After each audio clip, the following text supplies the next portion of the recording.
Bom dia, igreja, a paz do Senhor Jesus. Estamos com um fim de semana melhor, depois de boas chuvas, como tivemos na sexta-feira à noite. Nossa lição de hoje é a lição 12. Lembrando você que na lição 11, o nosso tema foi o salvo e a oração. Hoje, a lição 12 nos diz a respeito das forças de oposição à salvação. É essa revista que você está vendo e nós estamos então na lição 12. O autor da revista recorre ao tratado na teologia, que, claro, que é uma vertente, que defende que a tentação sobre o ser humano ela tem 3 linhas básicas de ataque. A primeira, o próprio diabo, que é Satanás, também chamado na Bíblia de adversário. A segunda, que é a nossa própria natureza carnal, corrompida, caída em pecado. E a terceira são os antivalores do mundo em oposição aos valores bíblicos. E aí o autor nos apresenta de início a aplicação à sua vida, dizendo o seguinte: a tentação é algo externo ao ser humano que, aliada às nossas fraquezas, encontra a oportunidade para nos induzir ao erro. Há 3 forças que se opõem à vontade de Deus para a nossa vida. Identificá-las é a primeira opção. E aí ele nos propõe então trabalhar nessas 3 linhas de identificação. E a primeira, como falei com você, é Satanás, o adversário. E ele nos recorre a lembrar de ler a passagem de Mateus capítulo 4, versos de 1 a 11. Não lerei em função do tempo aqui agora, mas é o episódio da tentação de Jesus no deserto. E nós podemos dizer que o enunciado apresentado ali em Mateus, o fato ocorrido, melhor dizendo, relatado nesse texto, ele nos mostra Jesus sendo tentado de 3 formas. Primeiro, na fragilidade humana, quando Satanás recorre primeiro às necessidades físicas, propondo que ele transforme aquelas pedras em pães. Depois, naquele sentimento de autocomiseração e ao mesmo tempo da necessidade de apreciação, quando ele propõe que ele se atire do alto a baixo, porque ele é o Filho de Deus e Deus tem a obrigação de cuidar dele e ele precisa provar isso para ele mesmo. E o terceiro é o desejo de poder, onde ele tenta convencê-lo de que ele é dono e que nessa vida a melhor coisa que tem é ser poderoso, e ele pode oferecer todos esses poderes a Jesus, dando-lhe todos os reinos. E assim, essas 3 linhas de ação, de ataque, nada mais tinham do que a real intenção de fazer com que Jesus deixasse de cumprir a vontade de Deus. Então toda a tentação, ela tem esse foco: fazer com que você deixe de cumprir a vontade de Deus, que é boa, agradável e perfeita, e tem o melhor para mim. Não é o melhor para Deus, é o melhor para mim. E às vezes o ser humano não entende isso. Jesus venceu essas tentações porque ele tinha íntima comunhão com o Pai. Deixa claro o autor da revista para nós. E esse conhecimento da vontade de Deus e o desejo de satisfazer a Deus e executar a sua vontade o levou a resistir a todas essas tentações. E aí o autor nos chama para algumas identificações na Bíblia a respeito da personalidade e da ação de Satanás, baseada nas nominações que ele vai recebendo. E a gente pode então lançar a mão disso como algumas luzes de identificação. A primeira, 1 Tessalonicenses capítulo 3, versículo 5. Portanto, não podendo eu esperar mais, mandei saber da vossa fé, temendo que o tentador vos tentasse e o nosso trabalho viesse a ser inútil. Então, a primeira linha que nós entendemos de ataque do maligno é a linha de tentação. Nós vamos falar mais adiante a respeito do que vem a ser efetivamente essa tentação. Mas uma primeira nominação da linha de ataque dele a mim e a você, de levar a mim e levar você a deixar de fazer a vontade de Deus, é nos tentando.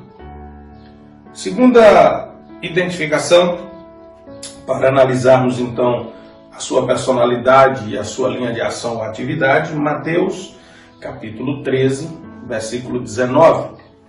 Ouvindo alguém a palavra do reino e não a entendendo, vem o maligno e arrebata o que foi semeado no seu coração. Este é o que foi semeado ao pé do caminho. Então aqui agora nós já identificamos Satanás como o maligno. A ideia da palavra maligno, que está escrita aí no original grego, e a gente precisa entender a razão que o texto quis expressar. A palavra original aí é poneros. Poneros no grego significa é mal porque a sua natureza já é má. Ele deixou isso nascer dentro dele. Né? E isso faz com que a sua condição seja permanentemente má. Mas o que me chama a atenção é o desdobramento do significado na gramática grega. Na gramática grega diz que a condição se torna de forma permanente má porque primeiro ela atinge um sentido físico. Olha o que diz a gramática grega. Primeiro ela atinge um sentido físico. E como que ela atinge esse sentido físico? Por doença ou cegueira. Grave bem isso.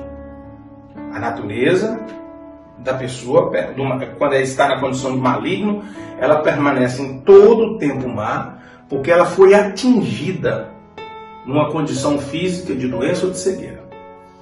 Uma segunda vertente que a gramática diz é quando a pessoa é atingida no sentido ético. E no sentido ético é o quê? Ele se tornou mal porque ele se adaptou à iniquidade. E nós sabemos que para os gregos a iniquidade nada mais é do que a desobediência à regra. Porque não quer obedecer ou porque não conhece. No caso, se tornou desobediente, não é porque não conhecia, é porque quis desobedecer. Então essa natureza maligna do inimigo, essa contaminação dele, que a gramática grega nos ensina, é que uma pessoa pode vir a fazer o que Satanás quer, porque ele conseguiu adoecê-lo, porque ele conseguiu cegá-lo, ou porque ele conseguiu fazê-lo desprezar a regra prescrita. Olha que coisa impressionante. Quando nós olhamos Lucas, eu não transcrevi o texto para você, mas quando nós olhamos Lucas 13, de 10 a 17, que aquela mulher encurvada vem até Jesus ali na sinagoga, e Jesus cura ela dizendo que Satanás a oprimia com essa enfermidade há tantos anos. Então nós começamos a ver essa identificação da gramática grega do poder de colocar doença e enfermidade.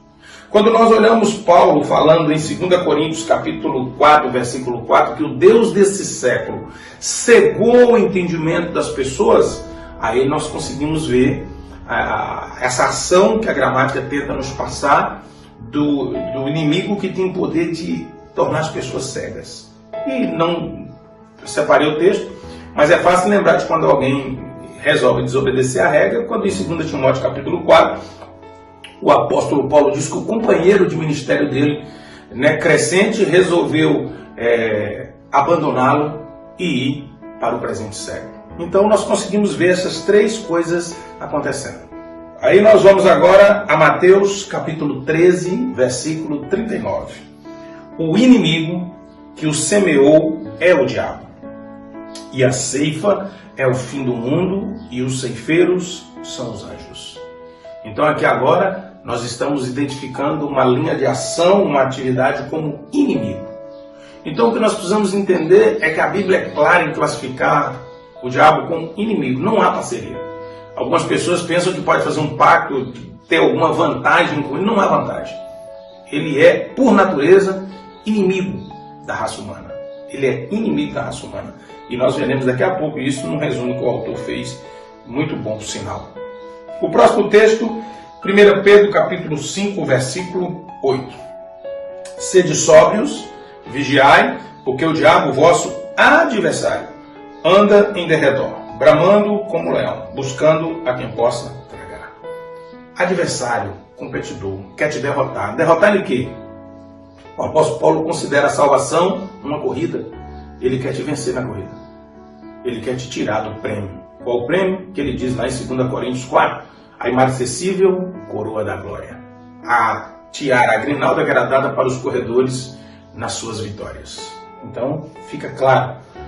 João capítulo 8, versículo 44. Vós tendes por pai o diabo, e quereis satisfazer o desejo do vosso pai, que foi homicida, primeira coisa, assassino, desde o princípio, e não se firmou na verdade, porque não há verdade nele. Quando ele profere mentira, fala do que lhe é próprio, porque é mentiroso e pai da mentira. Mentiroso e assassino. Então, o inimigo ele age também no meio da mentira e da morte, do homicídio. Então nós precisamos entender essa linha de ação. Por isso que a Bíblia diz que ele veio para matar, roubar e destruir. Ainda mais uma. Apocalipse capítulo 12, versículo 9. E foi precipitado o grande dragão, a antiga serpente, chamada o diabo, e Satanás, que engana todo mundo. Ele foi precipitado na terra e os seus anjos foram lançados com ele. Aqui é um resumo de alguns pseudônimos então dele. Se alguém tem dúvida que a antiga serpente que tentou Eva no paraíso era alguma coisa lá no início de Gênesis, Apocalipse encerra a dúvida dizendo claramente quem era que estava tentando Eva. Então aqui nós temos um resumo. E Jesus, até a sua morte e ressurreição, porque depois disso a história muda, mas até a sua morte e ressurreição, Jesus deixa claro quem era Satanás. João 14,30. Já não falarei muito convosco, porque se aproxima o príncipe deste mundo, e nada tem em mim. O príncipe por quê? O filho do rei é príncipe, é o herdeiro. Então o que é que acontece? Deus, o rei soberano, deu a Adão, na condição de filho, um principado. Qual o principado? Reger sobre toda a terra. Mas quando o homem cai, ele entrega esse principado, esse governo na mão de Satanás. A raça está caída, isso está na mão dele. Agora Jesus, triunfando na cruz e ressuscitando, resgata de novo esse principado. Ele é Senhor do céu, da terra, por isso que a Bíblia diz que todo joelho se dobrará diante dele. Ele reina soberanamente sobre todas as coisas. Mas nós precisamos entender uma coisa. A chave desse versículo de João 14,30 é a linha de contratos. Jesus diz, vem aí, se aproxima o príncipe desse mundo. Mas olha o que Jesus diz, ele nada tem em mim. Ele nada tem em mim, essa expressão no grego significa não há um contrato entre nós. Não há um acordo entre nós. E o original grego nos diz que esse acordo é apertar as mãos. Jesus está dizendo, vem aí o príncipe desse mundo, mas nós nunca apertamos a mão. Nós nunca fizemos um acordo. Por quê? Porque é inimigo, porque é adversário, porque é mentiroso, porque é homicida, porque é o pai da mentira, porque é o tentador, porque não tem nada de bom nele.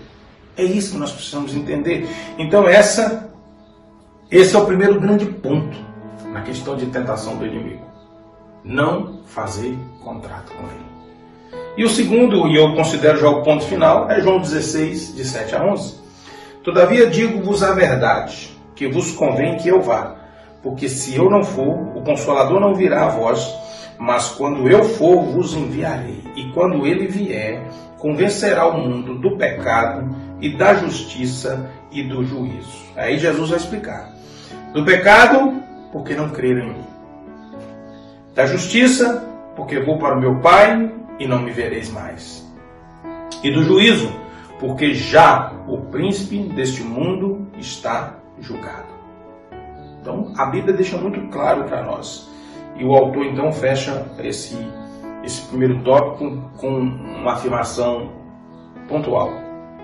Ele é inimigo de Deus e do bem, o que inclui o ódio à imagem e semelhança de Deus de que o ser humano é dotado.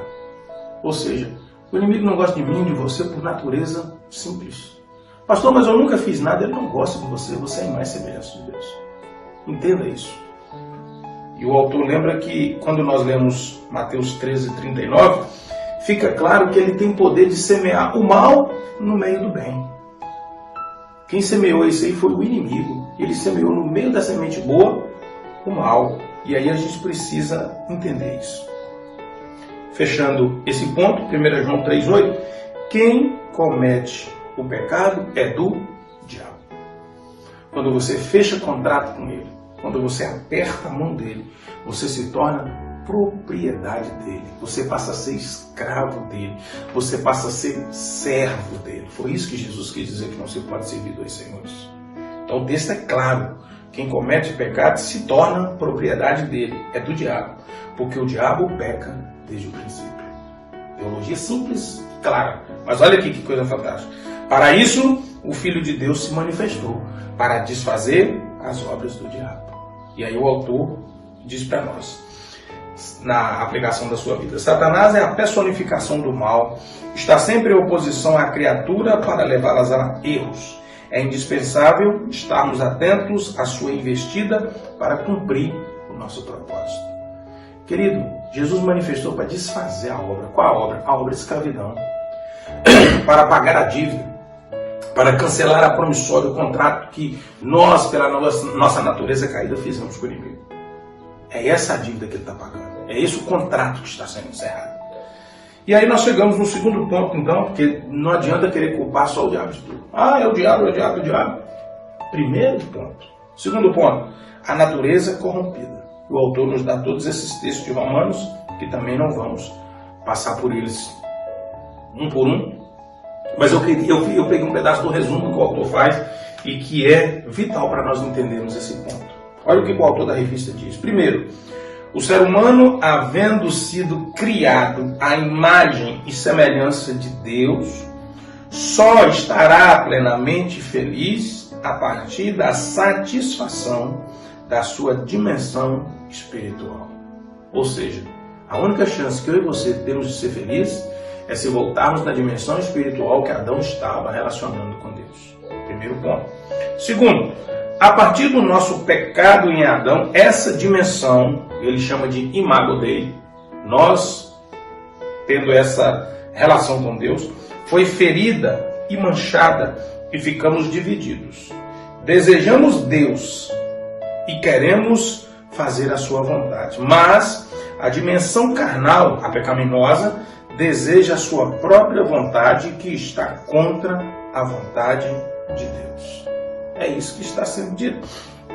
Por isso que lá em Romanos, como eu citei os textos aí para você acompanhar, de 15 a 25, o apóstolo Paulo declara que pela sua natureza carnal, ele é incapaz de realizar a vontade de Deus que é espiritual. E aí ele diz que o lado espiritual dele deseja muito fazer o que Deus quer, mas o lado carnal não deixa, e ele então revela que há uma luta dentro dele, uma guerra na alma. E ele, num ato de desespero, declara em Romanos 7, de 24 a 25, miserável homem que eu sou, quem me livrará o corpo desta morte? Mas aí ele diz, dou graças a Deus por Jesus Cristo nosso Senhor, assim que eu mesmo com o entendimento sirva a lei de Deus, mas com a carne a lei do pecado. Meu querido, a única chance que você tem de vencer essa guerra interna provocada pela natureza pecaminosa é se entregando para ser servo do Senhor Jesus. Terceiro e último ponto, então. Primeiro, o inimigo é a primeira linha de ataque.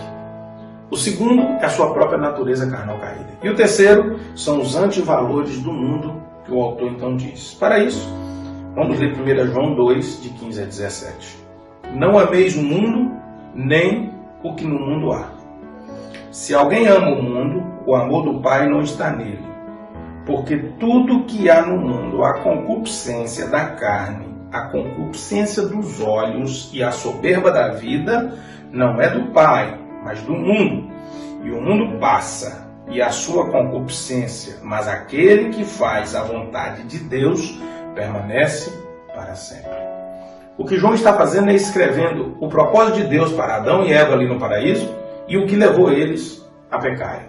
Quando ele cita essas três áreas, ele diz a concupiscência da carne, a concupiscência dos olhos e a soberba da vida são os três níveis de tentação.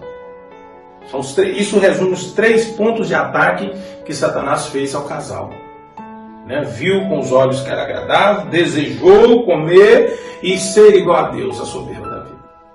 Mas aí ele diz, quem deseja essas coisas tem que saber que essas coisas são efêmeras, elas vão passar. Agora, quem permanece no propósito de Deus vai ser eterno, vai viver para sempre. Era esse o propósito para Adão e agora é esse o propósito para nós, raça caída, a partir do momento que nós aceitarmos a vontade de Deus, que todos se salvem. E aí nós sairemos também eternos com Ele. E uma coisa que precisa ficar clara é que o termo mundo não está dizendo o mundo físico. Está se referindo ao sistema do mundo, o modus operandi que ele age. Porque lá em João 17, Jesus foi claro. Jesus disse, Pai, não rogo que os tire do mundo, mas que os livre do mal. Então Jesus não mandou a gente sair do mundo. Jesus mandou que nós não fôssemos envolvidos no modo operante do mundo. O autor da revista diz, quais são os valores sobre os quais ela está edificada? Por acaso não estão entre eles a insensatez, o egoísmo, a vaidade, a ambição, a competição e a injustiça e tantos outros e a mentira? Não é sobre isso que a tentação rege? Não é sobre isso que os valores, que o modus operandi do mundo rege? E o autor então deixa claro numa nota pessoal que isso nos leva a uma troca de valores terrível, que nós trocamos aparência por essência e coisas por pessoas. E é verdade. O ser humano está mais preocupado de ter aparência do que ter essência. De demonstrar o que às vezes nem tem. Enganar, mentir. Valorizar mais coisas do que pessoas. Trocando de lugar. E aí o autor diz que nós precisamos estar atentos para as fontes da tentação. E ele cita 2 versículos, pedaços dos versículos, que ele nos remete a fixar. Primeiro, Colossenses 3, 1, na parte B. Buscai as coisas lá do alto. Olha para o céu. Lembra para onde você quer ir. E Gálatas 5,16. Andai no Espírito e jamais satisfareis a concupiscência da carne. O autor da revista vai terminando a lição nos dizendo que nós podemos, no entanto, afirmar que uma pessoa não terá chance de viver uma vida cristã, uma vida de paz, uma vida perto de Deus e, consequentemente, de vitórias, se ele tomar alguns passos. E o primeiro passo que ele diz é viver como se o diabo não existisse. Não, o diabo não existe. Você pode até dizer isso, e ele quer que você acredite nessa mentira mesmo. Mas você não terá paz. Uma segunda coisa que ele diz que também não te levará a ter paz é a partir do momento que você começa a confiar em você mesmo. É prova que sua natureza humana carnal te dominou. Você já se tornou uma pessoa vaidosa, você já se tornou uma pessoa egoísta, você já não tem domínio próprio, você já está governado pelo pecado e pelo desamor que o pecado impera no ser humano. Você se basta em si mesmo, é tudo que o diabo queria. Você já está perfeitamente alinhado com ele. Uma terceira condição ainda que ele resume dizendo é o fato de você não buscar a Deus. O fato de você não considerar que só em Deus você terá paz. Só Ele tem o poder de te libertar. Me lembro até hoje quando orei com a moça e ela não conseguia entregar a vida dela para Jesus. Ela tossia e não conseguia entregar a vida para Jesus. Repreendi, falei com o inimigo que eu não tinha poder de segurar a garganta dela e ela disse que ela entregava a vida para Jesus. E ela começou a chorar. E depois que ela acabou de chorar, ela disse, foi como tirar um saco de cimento das minhas costas. Ela disse, agora eu estou bem. Eu sentia como se eu fosse obrigada a andar encurvada. Agora eu estou bem. Olha como é que as coisas funcionam no mundo espiritual. E por fim ele diz, aqueles que, embora falem de Deus, embora gostem das coisas de Deus, embora até vão na igreja de Deus, as suas vidas estão centradas nos valores mentirosos deste mundo. Eles estão interessados, na realidade, em defender o seu egoísmo, a sua avareza. É gente que só pensa no lucro, agiotas, garimpeiros e uma série de gente envolvida nesse lixo de valores mundanos. Ostentação, imprimir marca, deixar seu nome, ser notado. Nós precisamos, querido, nunca se bombardeou tanto isso nas pessoas. Eu preciso contratar alguém porque eu preciso influenciar mais. As pessoas estão tomadas desse desejo de conquistar pela imagem. As pessoas estão tomadas e possuídas dessa tentação da soberba da vida, da soberba dos olhos, melhor dizendo, de convencer as pessoas de que elas são boas, que elas são eficientes, que elas são amorosas, pela impressão. Como é que eu vou impressionar mais? Você vai impressionar pela essência. Lá em Isaías 52 diz que quem olhava para Jesus não via nenhuma beleza para segui-lo. Mas quando nós vamos para o Evangelho, nós encontramos a multidão dizendo: nunca ninguém nos falou como esse homem. Nunca foi pela beleza, nunca foi pela aparência, nunca foi pela capacidade de influenciar pela autoimagem. Sempre foi pela natureza da essência. E nós precisamos estar cientes disso. Nós precisamos viver na integralidade disso. E aí eu recorro outra vez ao versículo de 1 João 3,8. Quem comete pecado é do diabo. Se torna propriedade dele. Primeira linha de tentação, viu que o fruto era desejável. É a concupiscência dos olhos. Há muitos que já foram atraídos por isso. Há muitos. Muitos. Me recordo de um dia uma moça me encontrou na rua, vestido um pouco até mais simples do que eu estou, com uma camisa de propaganda, e ela me perguntou: você que é o pastor daquela igreja? Da Igreja Batista Monte das Oliveiras? Porque uma ovelha me abraçou e disse: meu pastor. Eu disse: sou. E ela me olhou de cima e embaixo. Eu estava numa motocicletinha que eu tenho, uma bis, e ela disse: mas nessa bis? Eu disse: mas está paga. E eu sou habilitado. E os documentos estão tudo em dia. Ela disse: não, é porque a gente imagina. Aí eu interrompi ela e disse: você me esperava encontrar de terno, cabelo escovado a brilhantina, e num carro preto, importado? Aí ela: não, mas era isso que ela esperava. Porque as pessoas esperam isso. Agora, quem são os culpados dessa imagem? Somos nós.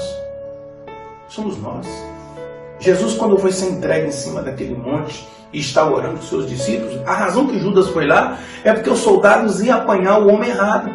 Porque Jesus era extremamente simples, igual aos seus discípulos. Não tinha uma túnica de marca melhor. Não tinha o cabelo feito no salão e os outros não. Não tinha a barba parada no barbeiro famoso da cidade. Não tinha a pele mais bem tratada com a lama que vinha importada do Mediterrâneo. Não, Jesus era exatamente igual aos seus pais. Agora eles se diferenciavam na essência. E é isso que é importante. Quem comete pecado é do diabo. Porque o diabo peca desde o princípio. Ele age como ele agiu desde o início. Pela concupiscência dos olhos, pela concupiscência da carne, pela soberba da vida. Mas para isso o Filho de Deus se manifestou, para desfazer a obra do diabo. Talvez, meu querido, você já foi influenciado, você já foi contaminado por essa história. Você precisa deixar isso. Me lembro quando tomei posse em uma das igrejas, e você não saberá qual, porque eu estou pastoreando já a segunda. Alguém me disse: pastor, você precisa escrever seu nome abaixo do nome da igreja. Igreja não sei o que, e ministério, pastor César. Eu disse: não cabe isso na igreja. Eu falei: esse nome já está errado. Esse nome já está errado, porque deveria chamar casa de oração. Jesus já nominou a igreja dele. Então, querido, nós precisamos perder essa vaidade. Porque Satanás explora isso e tem ganhado terreno nisso. Eu espero que Deus tenha falado no seu coração essa manhã. E que você possa identificar as fontes de tentação. E identificando essas fontes, vir correndo para os pés do Senhor Jesus. Pastor, eu quero fazer isso nessa manhã. Curva a sua cabeça, eu quero orar com você agora. Deus, esse homem, essa mulher, assim como eu, reconhece nessa manhã que nós não somos nada, que nós não temos nada, que tudo é teu e tudo converge para a glória do teu nome. Tudo que nós temos é o feito de Jesus na cruz do Calvário, que sendo Deus, achado na forma de homem, foi simples e foi servo e foi obediente, resistiu às tentações e obedeceu até a morte. Senhor Jesus, nos ensina, nos fortalece, não nos deixe entrar em tentação. Nos dê a perseverança, nos dê essa resiliência que o levou a triunfar sobre o inimigo. Cubra-nos com teu sangue nessa manhã. Tenha misericórdia das nossas vidas.